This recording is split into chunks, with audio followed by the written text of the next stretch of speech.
한국을 베끼고 흡수하며 성장해 왔습니다. 2000년대만 하더라도 중국은 한국 게임 하나를 퍼블리싱하기 위해 쩔쩔맨 적이 있습니다. 열악한 인프라와 뒤떨어지는 기술력은 중국 게임의 이미지였습니다. 중국은 만만했고 명백한 을의 입장이었습니다. 이에 국내 네오이즈, 위메이드, 넥슨 등은 중국과 손을 잡았습니다. 한동안 중국은 한국의 좋은 파트너처럼 보였습니다. 한국이라는 작은 시장을 넘어 수요를 타개할 수 있는 검증된 시장이었습니다. 하지만 불과 10년 만에 상황은 급변했습니다. 모바일 위주로 시장이 재편되자 중국은 발톱을 내밀기 시작했습니다. 한국 개발자들은 웃돈을 주고 쓸어 담았고 모방까지 일삼았습니다. 수많은 보따리 장수 중 가장 크게 성장한 것은 바로 중국 텐센트입니다. 초창기에는 세이클럽을 모방한 QQ 메신저로 시장을 장악해갔습니다. 중국 정부도 이런 텐센트를 지원하며 자국 기술력이 높아질 때까지 기다렸습니다. 그러다 갑자기 파노 사건이 터졌습니다. 2016년 사드 배치를 핑계로 한국 게임 차별을 시작한 것입니다. 일시적일 줄 알았던 파노 발급 중단은 4년이 다 되도록 지속됐습니다. 자신을 숨기고 힘을 기른다는 도각영예에서 중화 중심으로 회귀하는 굴기로 전환한 것입니다. 3분기 중국 동영상 게임 매출액은 전년 동기 대비 15% 증가한 11조 5천억 원에 달했습니다. 이 중 모바일 게임 비중은 3분의 2가량을 차지했습니다. 게임을 즐기는 중국인 숫자도 6억 6천만 명에 달할 정도입니다. 중국은 자국 게임을 해외에도 수출하며 3분기에만 4조 2천억 원가량을 벌여들였습니다. 이는 지난해 3조 4천억보다도 크게 증가한 것입니다.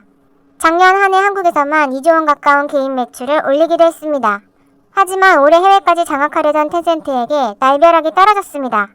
트럼프 대통령이 8월 텐센트가 운영하던 위챗에 대해 거래금지 명령을 한 것입니다.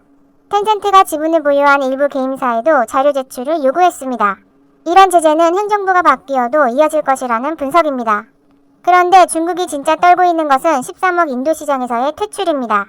인도는 국가안보에 해를 끼친다며 200여 개에 달하는 중국 앱들을 차단했습니다. 인도 내 틱톡 사용자만 1억 2천만 명이 넘었고 알리바바, 텐센트 등도 이미 수십억 달러를 투자한 상태였습니다.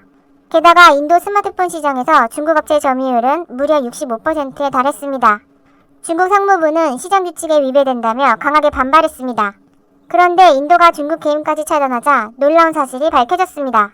파노가 중단된 상황에서도 텐센트가 한국 게임에 의존했던 것입니다. 한국 크래프톤의 배틀그라운드 모바일은 2018년 2월 절지구생이라는 이름으로 중국에 출시된 바 있습니다. 하지만 중국이 파노를 내주지 않아 결제 시스템은 넣을 수 없었습니다. 2019년 5월 이 게임은 중국에서 종료됐고 같은 날 텐센트는 화평정영을 출시했습니다. 두 게임은 데이터를 그대로 승계한 사실상 같은 콘텐츠였습니다. 내부 파노를 받기 위해 비밀 계약을 한 것입니다. 결국 화평정영은 중국에서 대성공을 거뒀습니다.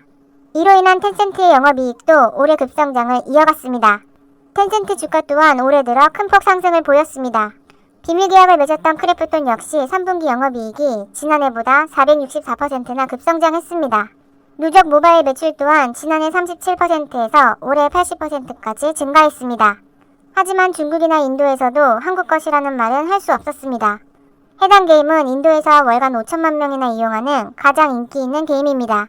그런데 10월 인도가 이것에도 금지령을 내리자 놀라운 일이 벌어졌습니다. 텐센트가 크래프톤에게 인도 내 운영권을 넘긴 것입니다. 크래프톤은 텐센트를 거치지 않고 직접 인도에 진출하겠다고 선언했습니다. 게다가 인도지사 설립을 위해 1110억 원을 투자하겠다고도 밝혔습니다. 이제는 한국산이라고 당당하게 말해야 하는 상황이 온 것입니다. 이렇게 되자 텐센트는 크래프톤 지분 3.2%를 추가로 매수하며 더욱 놓치지 않으려 하고 있습니다. 텐센트 지분율은 13.2%에서 16.4%로 높아진 상태입니다. 게다가 중국은 역차별이 두려워 4년 만에 한국산 게임에 대한 파노까지 열어줬습니다. 이번에 파노를 받은 컴투스 서머너즈1은 90개국에서 매출 1위를 했던 대작입니다. 컴투스의 올해 분기당 매출은 1,300억 원 정도였는데 80% 이상을 서머너즈1 덕분에 해외에서 올리고 있습니다. 그럼에도 중국은 최신 한국산 히트작에 대해서는 파노를 열지 못하는 상황입니다. 중국 시장이 열리면 한국 게임들이 장악할 수 있기 때문입니다.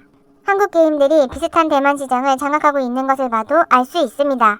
대만 구글 플레이 매출 10개 중 4개가 한국 게임인 것을 알 수 있습니다. 특히 리니지, 검은 사막, 진열혈 광호 등이 기대되는 상황입니다. 한국은 기술과 이름까지 뺏으려는 중국에 의존하지 말고 당당히 세계를 공략해 나가길 바랍니다. 좋아요와 구독, 알림 설정은 컨텐츠 제작에 큰 힘이 됩니다. 지금